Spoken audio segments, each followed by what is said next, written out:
एक अनसुलझा राज। शहर के एक छोटे से मोहल्ले में रह रही अनन्या की जिंदगी बाहर से देखी जाए तो एकदम सामान्य लगती थी, लेकिन उसके दिल में एक गहरा राज था जिसे वो किसी के सामने उजागर नहीं करना चाहती थी। वो एक साधारण स्कूल टीचर थी और उसकी रोजमर्रा की जिंदगी में कुछ भी असाधारण नहीं था। मगर हर रात जब वो अपने कमरे में अकेली होती, एक अजीब सी आहट उसे परेशान करती थी। पहला सुराग। शाम का वक्त था, सूरज ढलने को था और अनन्या घर लौटी। वह सीढ़ियों से ऊपर चढ़कर अपने कमरे की तरफ जा ही रही थी कि उसे दरवाजे पर एक छोटा सा कागज का टुकड़ा पड़ा मिला। कागज पर सिर्फ एक ही शब्द लिखा था, सच। उसने चारों तरफ देखा, मगर आसपास कोई नजर नहीं आया।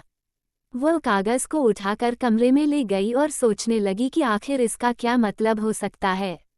उसने कागज को दराज में रख दिया और रोज की तरह अपना काम करने लगी, लेकिन ये कागज उसके दिमाग में घूमता रहा।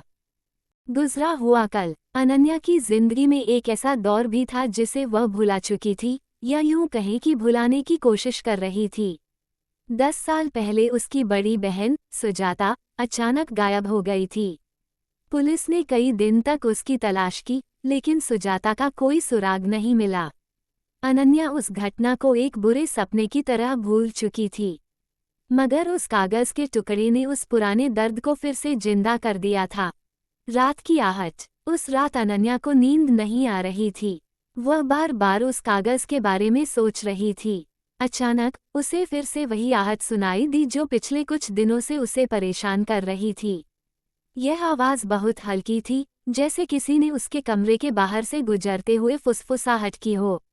उसने उठकर दरवाज़ा खोला, लेकिन वहां कोई नहीं था। अचानक उसकी नज़र दरवाजे के पास पड़े दूसरे कागज पर पड़ी। इस बार उस पर लिखा था, वह जिंदा है। अनन्या के पैरों तले जमीन खिसक गई। ये किसके बारे में था? क्या यह उसकी बहन सुजाता के बारे में था? क्या वह सच में जिंदा थी? उसे समझ में नहीं आ रहा था कि क्या करे।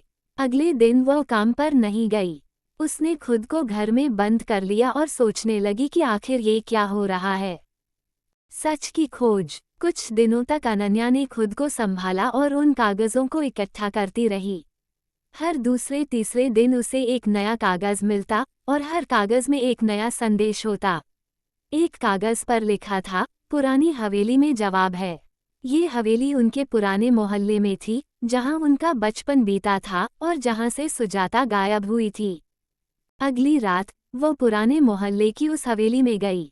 वहां का माहौल डरावना था, जगह जगह जाले लगे हुए थे और हवेली बहुत खंडहर जैसी हो चुकी थी। उसे हवेली में घुसते ही ठंडी हवा का एक झोंका महसूस हुआ। उसने अपने हाथ में टॉर्च जलाई और धीरे धीरे आगे बढ़ने लगी। हवेली के अंदर कई बंद कमरे थे, लेकिन एक कमरा ऐसा था जिसकी दरवाजे पर एक अजीब सा निशान बना हुआ था। अनन्या ने दरवाज़ा खोला और उसे अंदर एक पुरानी तस्वीर मिली। तस्वीर में सुजाता और एक अजनबी आदमी थे। तस्वीर के पीछे लिखा था, तलाश खत्म होने वाली है। अनन्या को समझ नहीं आया कि यह सब क्या था। तभी एक आवाज़ ने उसे चौंका दिया, तुम्हें यहाँ नहीं आना चाहिए था। अंतिम रहस्य। अनन्या ने तेजी से मुड़कर देखा, एक परछाई उसकी तरफ बढ़ रही थी। वो कुछ बोलने वाली थी, लेकिन तभी उस परछाई ने अपना चेहरा उजागर किया। वह सुजाता थी, लेकिन वो वैसी नहीं थी जैसी अनन्या ने उसे आखिरी बार देखा था। उसके चेहरे पर दर्द और नफरत का मिला जुला भाव था। तुम जिंदा हो? अनन्या के मुंह से बमुश्किल आवाज निकली। हाँ, जिंदा हूँ, लेकिन वो सुजाता नहीं जिसे तुम जानती हो, उसने ठंडे स्वर में कहा। मैंने जो देखा, जो सहा, उसके बाद मैं वहीं नहीं रह सकती थी। मुझे यहाँ कैद कर दिया गया था। मैं सच जान चुकी थी और वो लोग मुझे कभी बाहर नहीं जाने देना चाहते थे। अनन्या ने आगे पूछा, कौन लोग? और ये सब क्यों? सुजाता ने उसकी तरफ देखा और कहा, ये शहर एक बड़ा खेल है। यहाँ की हवेली में कई गहरे राज दफन हैं। मैं एक ऐसे रहस्य तक पहुँच गई थी जिसे जानने के बाद किसी का बचना मुमकिन नहीं था। अचानक हवेली के पीछे से कई लोगों की परछाइयां उभरने लगीं। अनन्या ने सुजाता की तरफ देखा और समझ गई कि यह उसका आखिरी मौका था।